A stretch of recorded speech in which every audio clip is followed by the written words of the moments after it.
Thanks to our sponsors over at Markham & Marsh, it means that I can be here right now with Gary from the FMC Group to talk about, their businesses, because it's not just one here, we've got lots going on. Thank you so much for joining us. No problem, thank you. Brilliant. Well, let's start off then with what it is that the FMC Group does. So we're a small group of companies. We have the Food Machinery Company offering food processing and packaging lines. We have FMC Packaging supplying different packaging, film bags, pre-made bags, recyclable, compostable, all sorts of different things like that.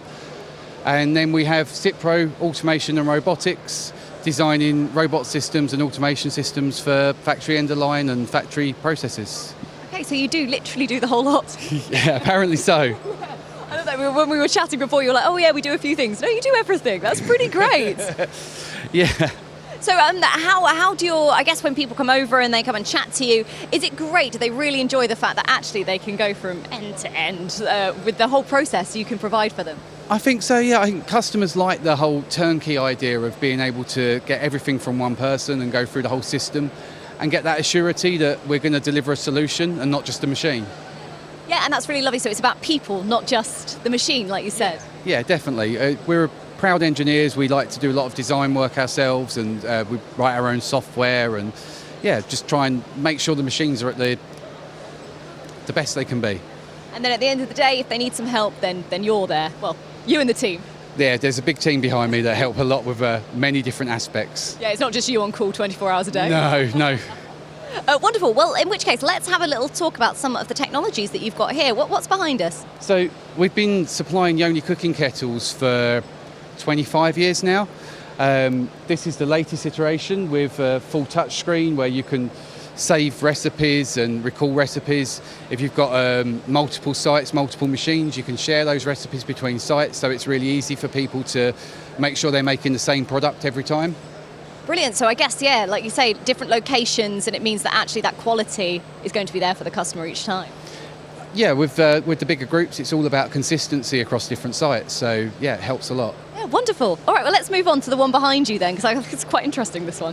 What's going on here? So this is one of our little sachet machines. So we're making a sachet from a flat stock. This particular one's a heated liquid fill, but we do different versions for powders, for counting items, for weighing items into them. It's been a massive growth for us, especially through the pandemic, where a lot of people wanted cooking kits at home, and a lot of our customers manufacture those cooking kits. Oh, brilliant. I mean, that must have been absolutely fantastic, as well as sort of the health and safety side of things as well. The fact that you're doing those packagings and making sure that they do hit those requirements must have been really great for your customers. Yeah, it was really nice. We'd actually just invested in a new machine at that time, or a new design on this machine at that time, and we had a few in stock. And we were really shocked to see how quickly they started to fly out the door with the demand that came along. Wonderful. I mean, obviously the pandemic was a tough time, but it's great that actually, those solutions were there and it really sort of benefited you and your customers. Let's just talk post-pandemic. We are here now, things are picking up again, almost back to normal. Are you seeing any trends sort of coming out of the pandemic, things that people want now? I think people are they're conscious about plastic. So we're seeing the recyclable products that we're doing in the packaging firm really start to grow. And people really want quality food at home. Not everyone can afford to go out anymore. The prices are getting higher and higher. We've got all these horrible things happening. And cooking good quality food at home can be fun. It just seems to be a really big growth area. Brilliant. That's fantastic. It's good to know some of these trends. We're seeing lots of them come out. I think the plastic one in particular, and the cost of living, of course. Keeping it consistent. Now we are here at PPMA, end of day 3. Are you exhausted? Indeed. How's it been? Have you had a good 3 days? Yeah, I think we're getting close to the level the show was before the pandemic. It seems to be really buzzing again. It's nice to see the customers back out and happy to come and talk to us. Yeah, it has been really lovely, isn't it? Just chatting to people again.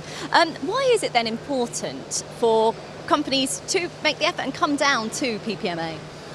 It gives us a good chance to show off what we can do. It's really nice to see that lots of the exhibitors have got many working exhibits, and I think it's really important for people to see things working and to try and get an understanding of what's actually possible with the new technologies coming along. Brilliant. Listen, Lee, thank you so much for taking the time to talk to us. Really appreciate it. Pop down, come and chat to Lee. We've still got a little bit of time left. We can talk you through some of the brilliant solutions that they've got for you. Thank you. Thank you.